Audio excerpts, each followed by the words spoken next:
So hello and good afternoon. I really apologize there if I didn't have my microphone on mute, but I didn't notice. And I've got a bit of a cold today, so I've been coughing all the way down the microphone. I hope you couldn't hear that.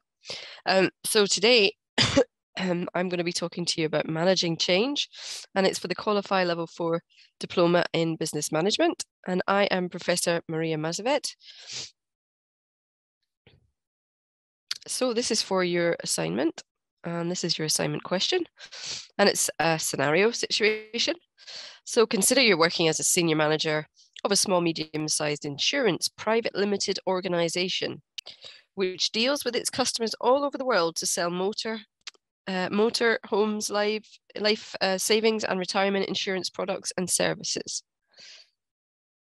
So your role would be to include organizational development, strategy development, and change management to ensure the overall direction of the company is aligned with the strategic plan.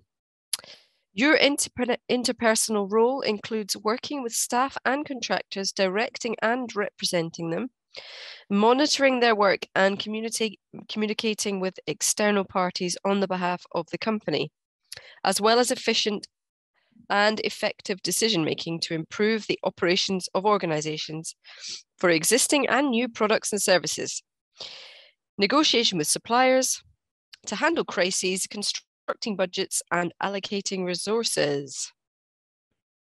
So that's the scenario. And due to the change in the market and the increase in the global competition, you need to write your assignment to bring change to your organization, products, and services.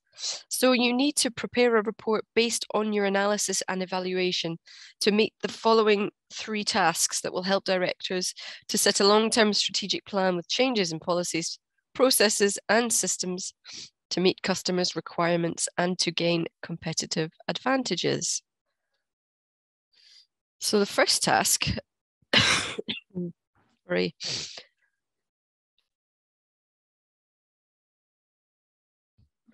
The first task, which is 650 words, is to research and analyze issues that concern significant organizational change.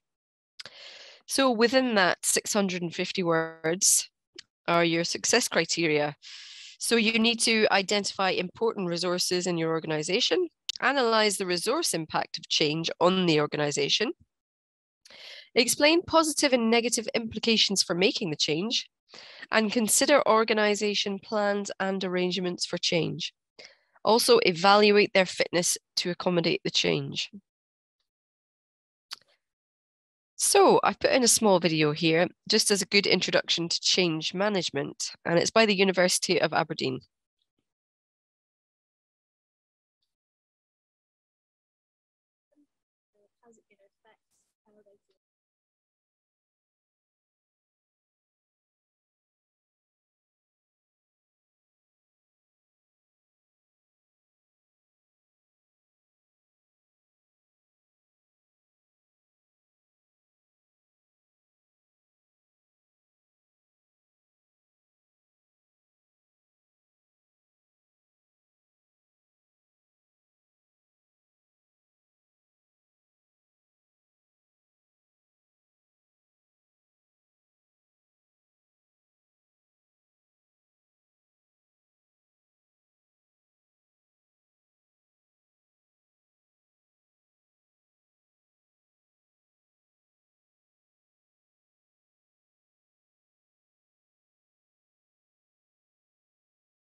Sorry, I'm just trying to figure out how to get this video off. It'll take me 2 minutes. Sorry about that.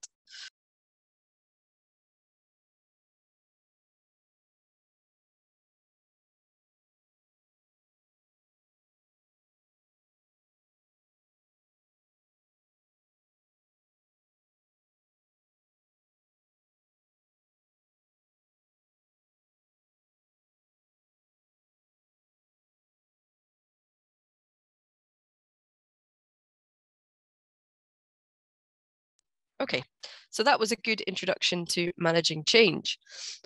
So now we move on to thinking about which leadership capabilities are now needed more than previously. And this comes from the leadership trust. So as you can see quite clearly, the highest capabilities that are needed from a leader is actually leading change for an organization.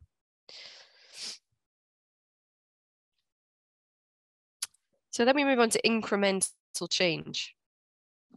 This is a first order change that takes place within existing archetype or a paradigm.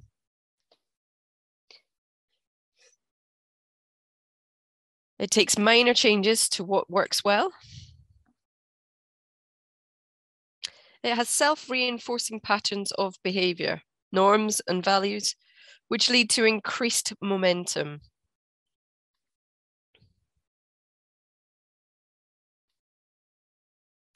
Radical change. Radical change is second order radical change that involves a shift to a new archetypal configuration, which is changes to structures, systems, and values. A radical change is something that fundamentally changes the way an organization functions, and therefore it's often inevitably strategic. Forces typically leading to frame-breaking change include industry discontinuities, product life cycle shifts, regulatory pressures, internal organization dynamics, and strategic drift.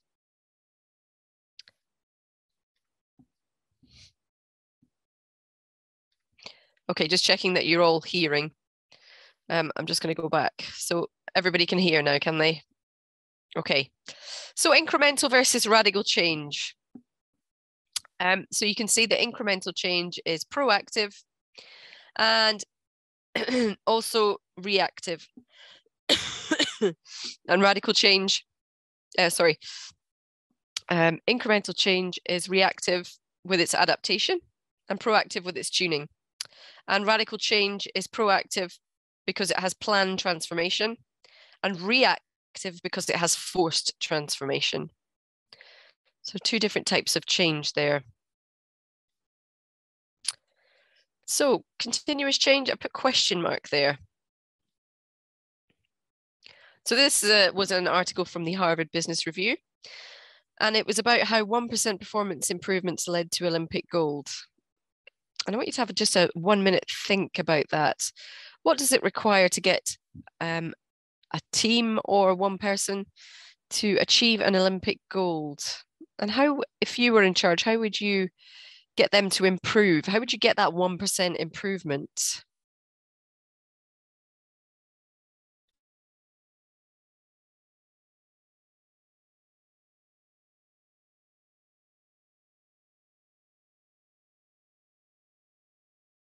So this leads to Team Sky's podium principles. And number one was strategy.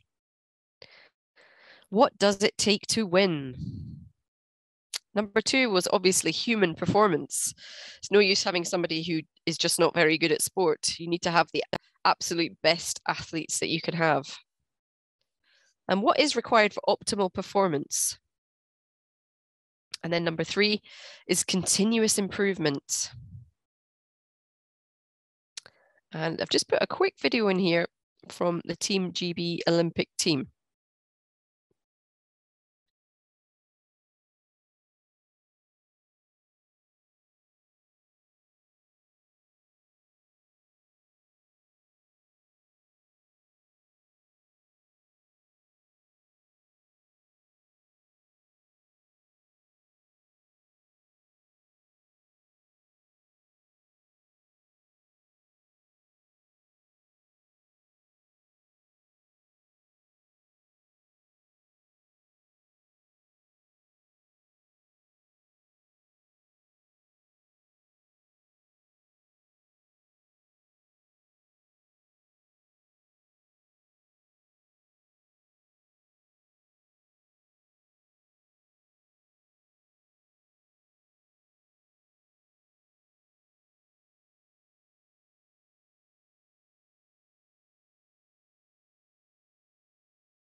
Okay, so I just want you to take a minute there to think about what he said about his management of the Olympic team.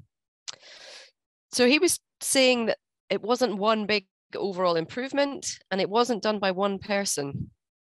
It was a team of people and it was lots and lots of small, continuous improvements that led to the overall change.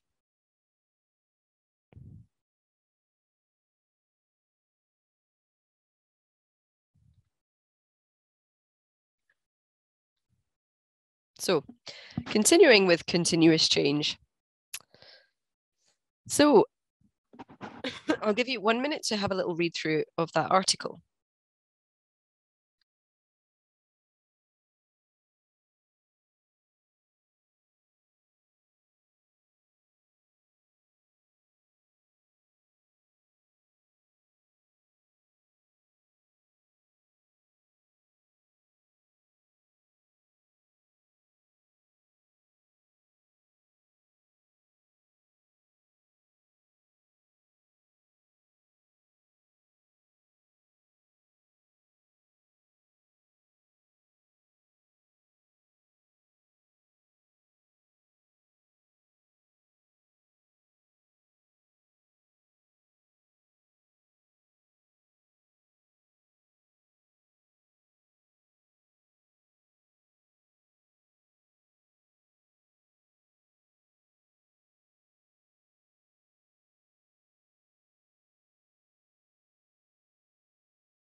So, think about how you would implement continuous change into your setting for your assignment. So he's talking about sports when he's saying they were very precise about their food preparation. They brought their own mattresses and pillows so that everybody slept in the same posture every night. What kind of continuous change could you implement into your scenario? I'll just give you 2 minutes to have a think about that.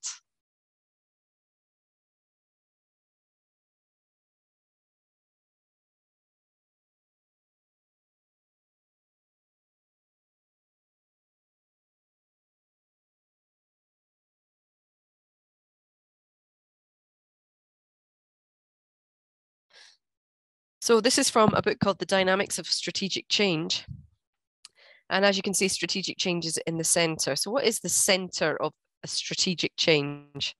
Well, it's the structure, it's the culture, but also the systems that have to change.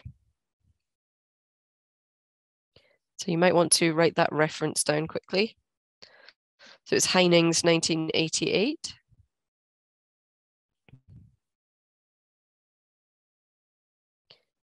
And of course, the triangle is showing that these three elements are all combined together.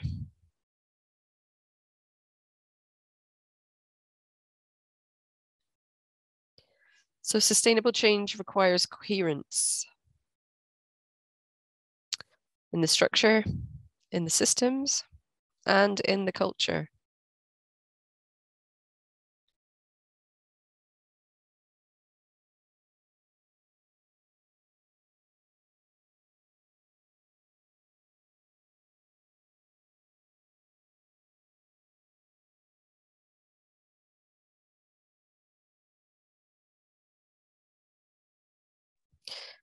So just giving you a minute to have a little look through that. So what does that mean to you? What does that mean? Sustainable change requires coherence across structure, systems, and culture. Have you got any ideas about how you would implement sustainable change in a coherent manner? Can you put it into the chat now?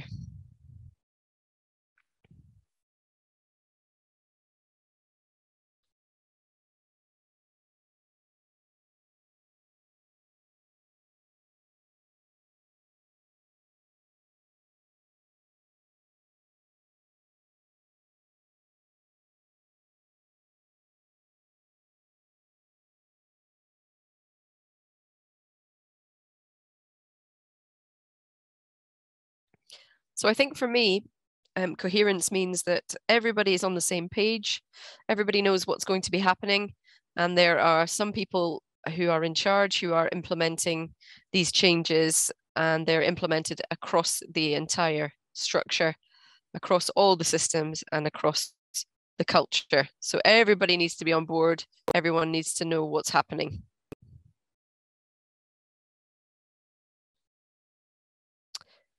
So in an organization, there are always going to be people who resist that change, no matter how good the leadership and the management is. And this is just a quote from Machiavelli here in 1532. And he said, and it ought to be remembered that there is nothing more difficult to take in hand, more perilous to conduct, or more uncertain in its success than to take the lead in the introduction of a new order of things. Because the innovator has for enemies all those who have done well under the old conditions, and lukewarm defenders in those who may do well under the new. So I'm sure you can all relate to that statement. Everyone's happy with the way things have been done for a long time, and they feel unsure about new things, and that new things may be a bad thing. So people resist that change.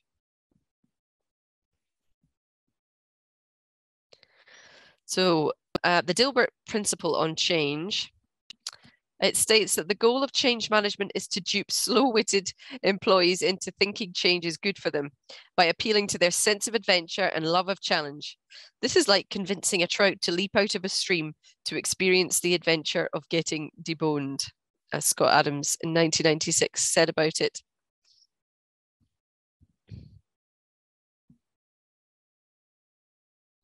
So you can read up on the Dilbert principle on change.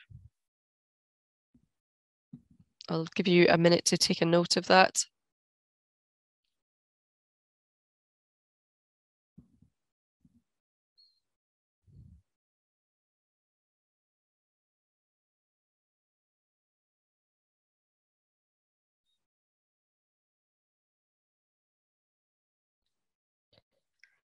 So why is change resisted? So it's because it can cause a disruption to a routine that workers have maybe enjoyed for a long, long time. They're used to it and they just don't want to change it. They can also be uncomfortable with uncertainty. It can cause discomfort with what they don't know, or maybe they don't understand the change that's coming. Maybe they've got some negative ideas of what's happening, some perceived negative effects of the interests of the change. Maybe they're attached to the organization culture or identity, and they don't want to attach to the new culture or identity. Maybe it's a perceived breach of psychological contract. Maybe there's a lack of conviction that change is needed. Maybe there's a lack of clarity as to what is needed. Or a belief that proposed change is inappropriate. Or perhaps a belief that timing is wrong.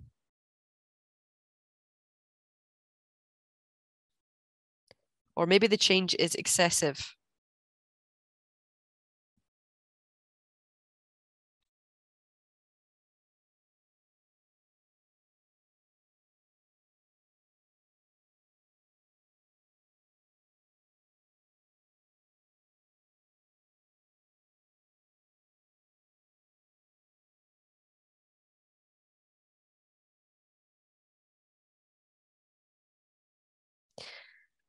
Perhaps the cumulative effects of other changes in one's life. Maybe that makes somebody resist change in their organization. Or maybe there's a clash with that person's ethics. Reaction to the experience of previous changes. So maybe there's been a lot of change implemented and they just are fed up with change, and the changes previously haven't gone well. So therefore they don't want any more new change. Perhaps there's a disagreement with the way the change is being managed. So considering all that, I would like you to identify some important resources in your organization, the one that you're thinking about for your assignment. And I want you to consider change which could be implemented. And then I want you to think about the positive and negative impacts of these changes. And I want you to note all that down, because it's a good starting point to think about your assignment. And I'm going to give you 15 minutes for that.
Okay, so hopefully you've managed to get something written down there that will help you to start writing your assignment.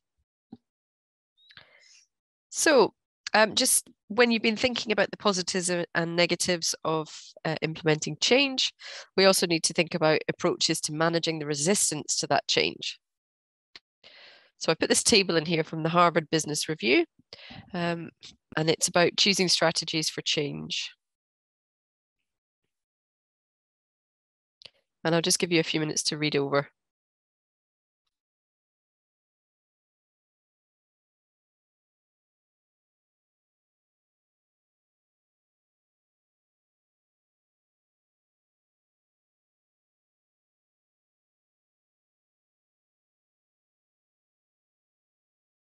Again, I would take some notes if there's anything there that goes with what you were saying about implementing change into your scenario. Take some notes down and it'll help you with your assignment.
Okay, I'm going to move on now. So this is just a scenario to get you thinking about managing change. So obesity trends among US adults between 1985 and 2010. And just for reference, obesity is when a body mass index or a BMI is 30 or higher. And a body mass index is a measure of an adult's weight in relation to his or her height. And it's specifically the adult's weight in kilos divided by the square of his or her height in meters, commonly used in America and Europe. So thinking about BMI and thinking about a BMI of 30 or over, which is where obesity is considered, these are the trends in the US. So you can see that in 1990, very few people were obese. And then moving on to 2000, you can see the dark blue areas starting to creep in, where 15 to 19% of people were obese. And then we go to 2010, and then, oh my goodness, we see a jump in the number of yellow squares and the number of orange squares. And that's between 20 and 29% of US adults are obese.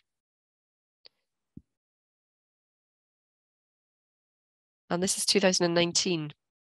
And if you look here, you can see the red box is 35% of US adults and more in all these states here. So very high indeed. So you can see the trend is that obesity has been increasing over that time. So the US decided to implement a policy for childhood obesity. And of course, schools were seen as the logical place to address these problems. So drug avoidance, driver education programs, etc.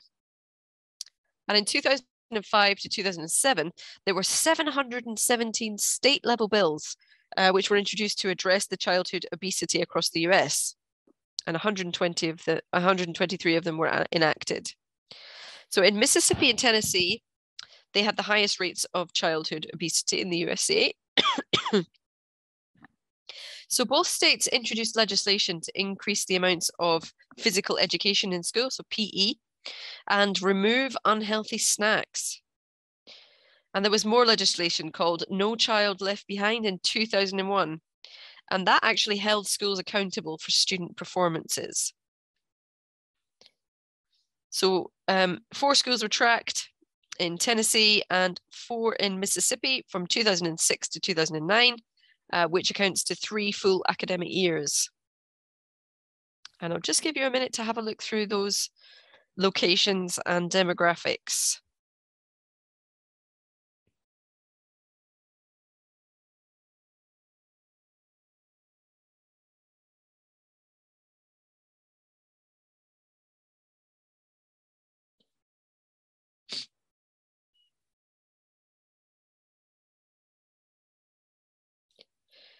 So you can see that the highest number of economically disadvantaged children were living in the inner city of Tennessee.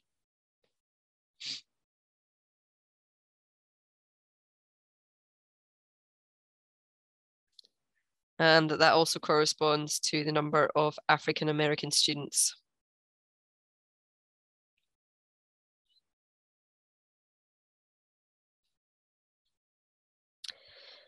So that was a major change implemented by the US government.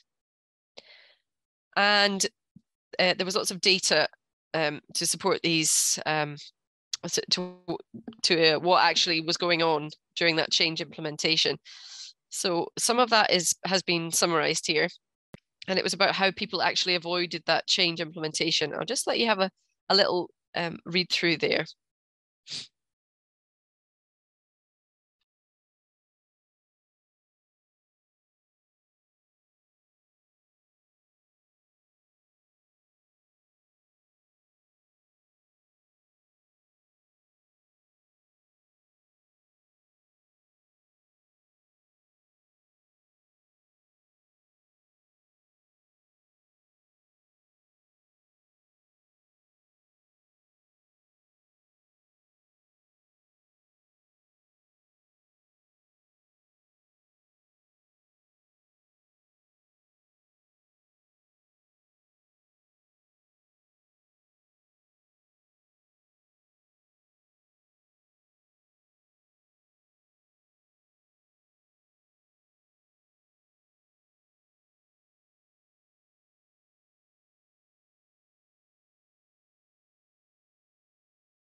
So as you can see, they were very resistant to this change. And that change was resisted by people all the way up to the principals of the schools. So this brings us on to task 2, 650 words. So you need to develop plans to involve the stakeholders in planning for and supporting change. And your success criteria for this part of the task. So 2.1 would be, would you support a team approach to manage change? And you need to provide reasons and recommendations. And 2.2, what option does your organization have to make changes? And 2.3, evaluate the above options and provide reasons to select a particular option or set of options.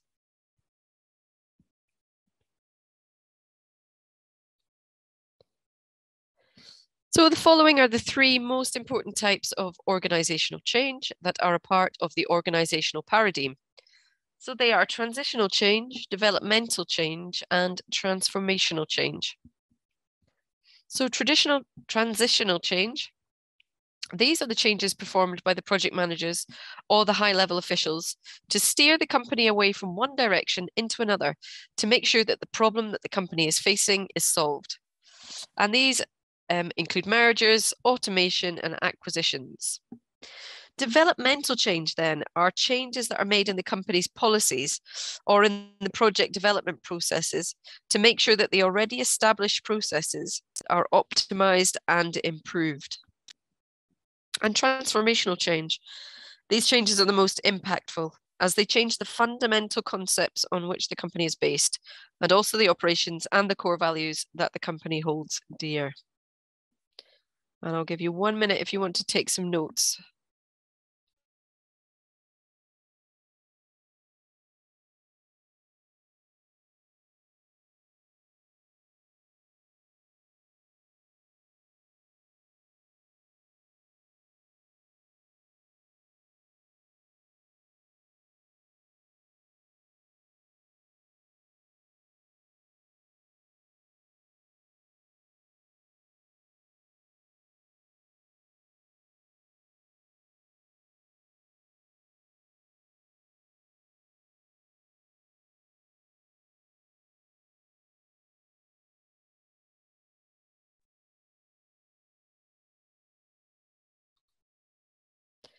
So that leads us on to sustaining change.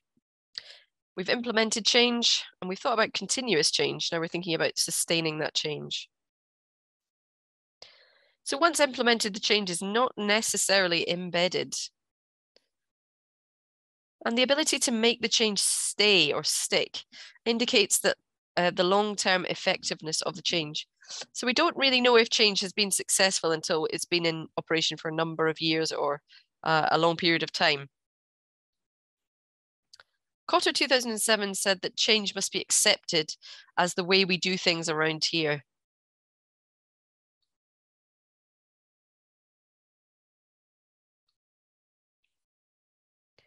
So I just want you to take a look at these pictures.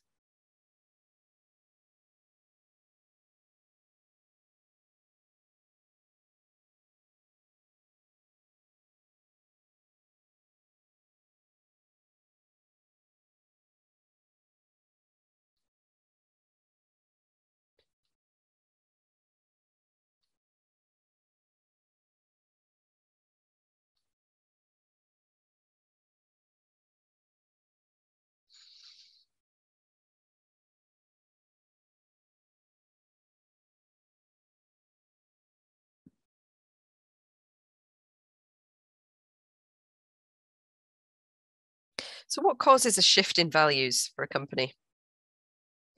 So we've got an example of high performance sport here. Full-time professionals, long-term planning, greater rationalization, and also government involvement. In this case that we have on the screen, corporate sponsors as partners. So they're providing lots of money, support. So think about all the aspects that are involved in So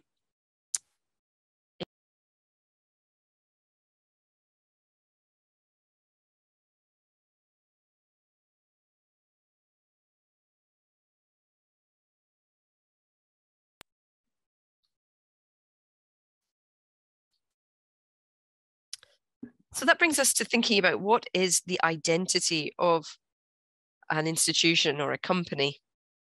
What is identity? What features are central or distinctive and exhibit continuity in your organization?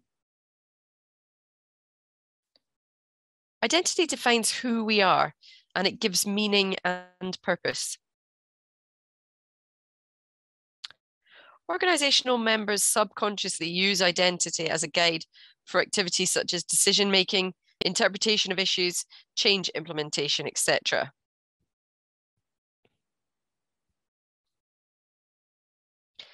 And identity is imputed from expressed values, but the interpretation of those values is not necessarily fixed or stable. So identity is what you are, who you are, what a company is, but it can also be from values that are expressed from within. So it's not necessarily something that has to stay the same. It can be changed. It is unstable. So when you're thinking about your scenario, think about the features in your organization that give it its identity. What are the central features? What's distinctive about your organization?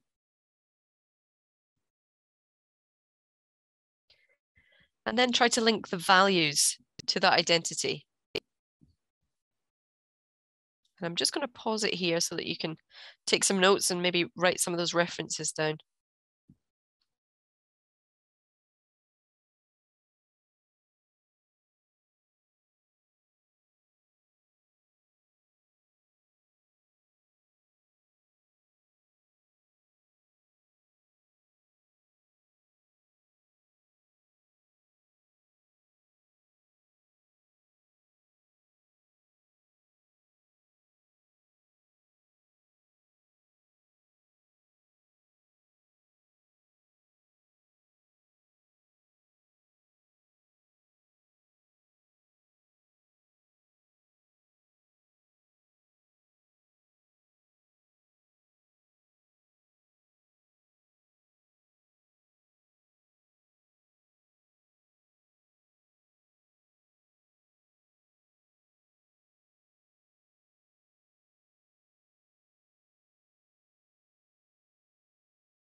Okay, so I'm not going to play this whole video, but oh goodness, I'm going to play a little bit just to give you the idea.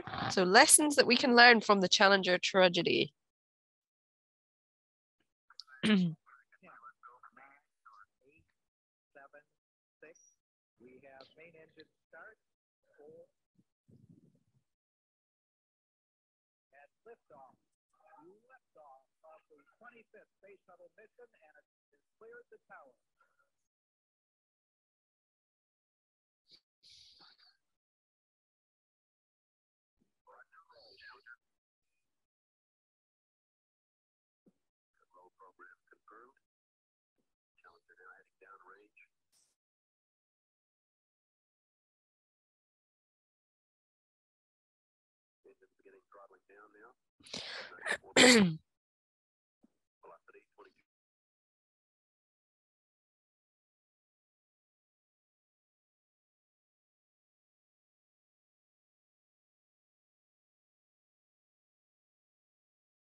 Okay, so I'm not going to play the whole video, but if you have time, you could watch that video and think about the lessons that we could learn from that tragedy. And let's try and link it to our ideas about implementing change in a continuous manner. So actions for sustaining change then. So roles need to be redesigned.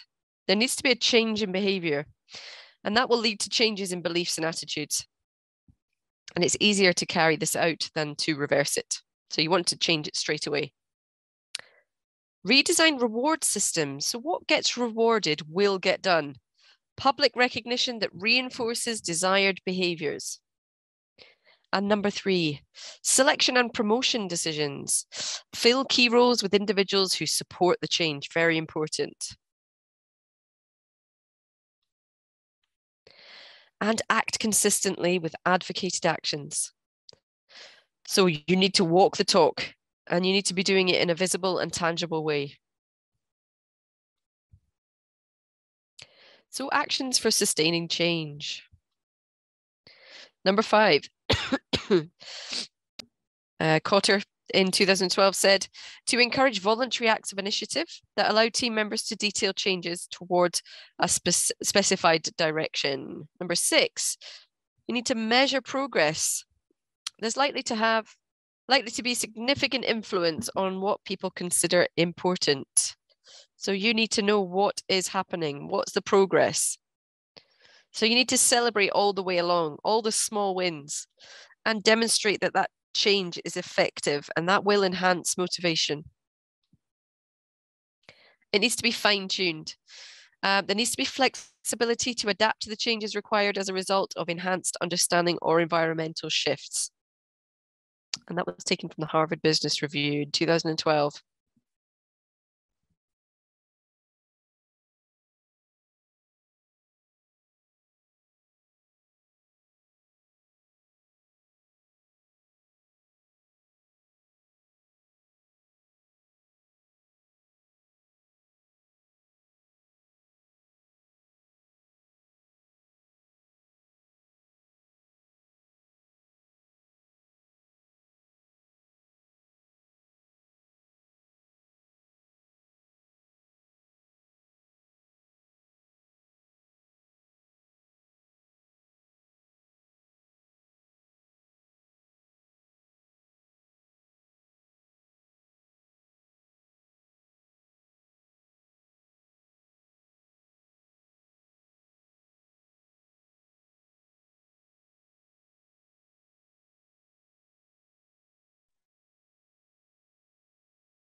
So there are some potential pitfalls that need to be avoided.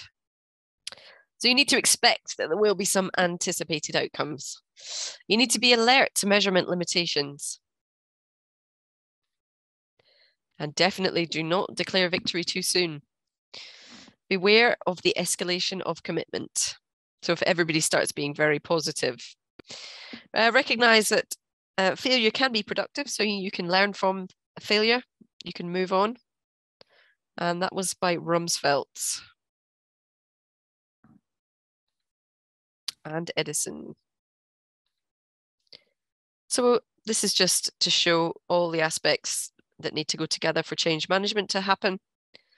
And I put the stakeholder one in here because it's part of your assignment. So we'll just take a few minutes for you to read through that.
Okay, and this brings us on to thinking about the importance of teamwork when it comes to change.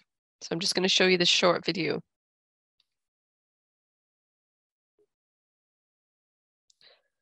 Oh, let's go back to the beginning.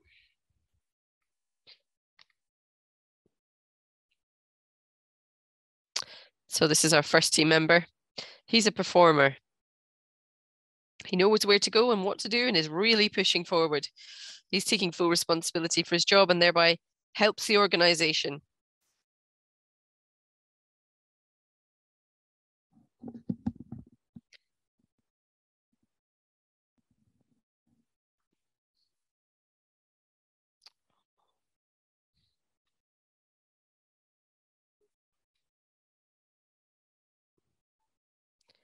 Okay, and then as time goes on, we get more and more team members, but they seem to be doing a lot less work.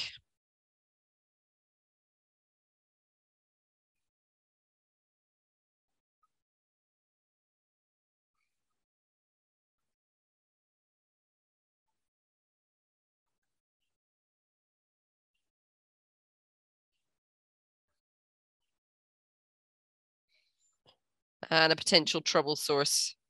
So I'm just going to forward it on a little bit.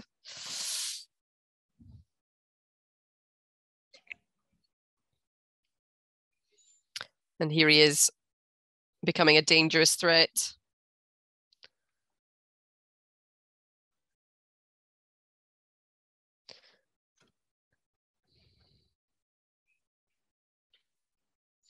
So now we've got rid of the potential danger.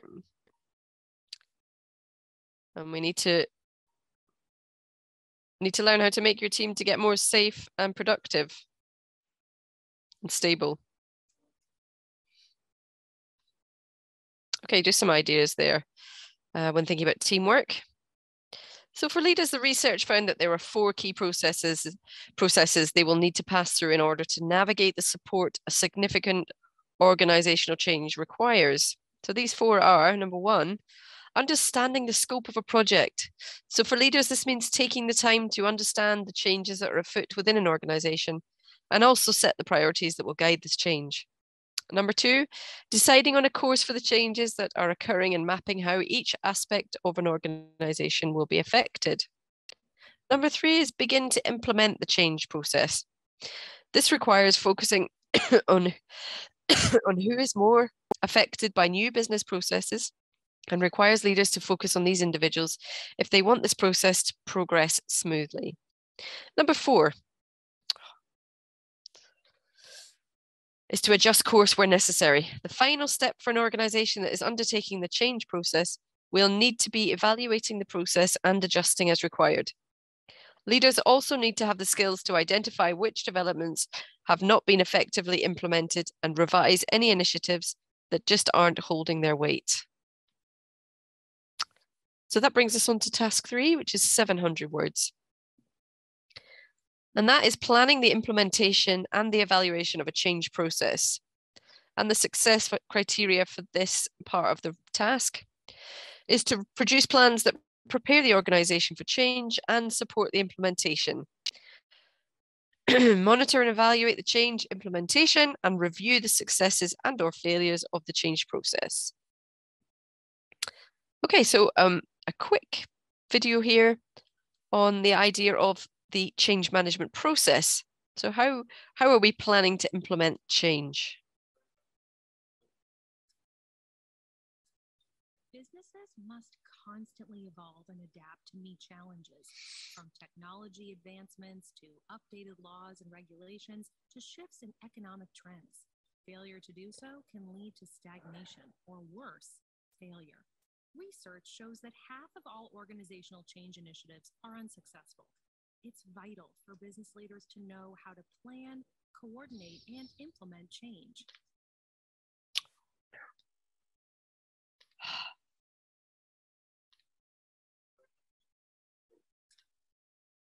In economic trends, failure to do so can lead to stagnation or worse.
Okay, that's a good overview there to implement change.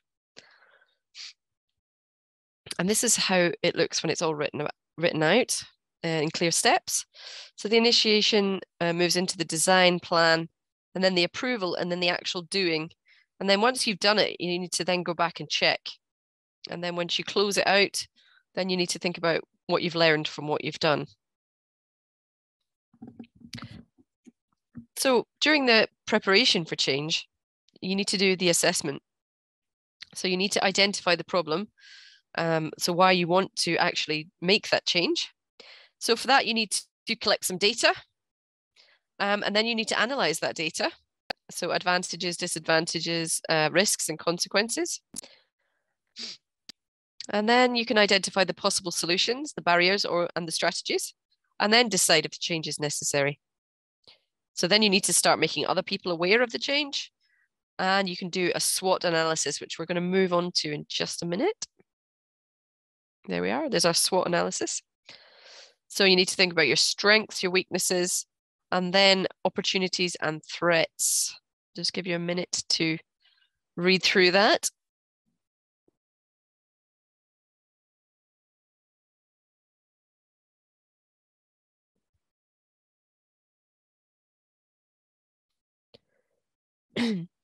So if you're planning to implement a change, you need to carry out a SWOT analysis on your organizational change. So I want you to spend 10 minutes thinking about your organization and the scenario that we talked about for this assignment.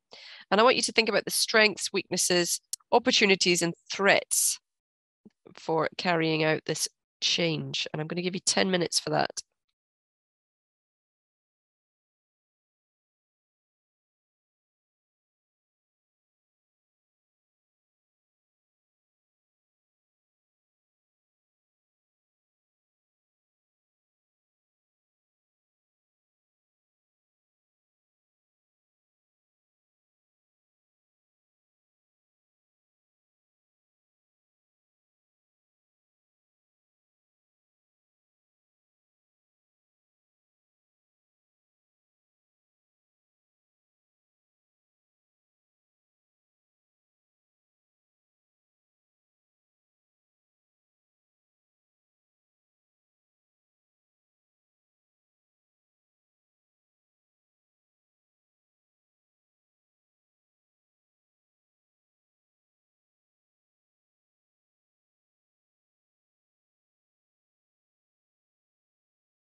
Okay, so just thinking about the planning and implementation stage of the change management process now.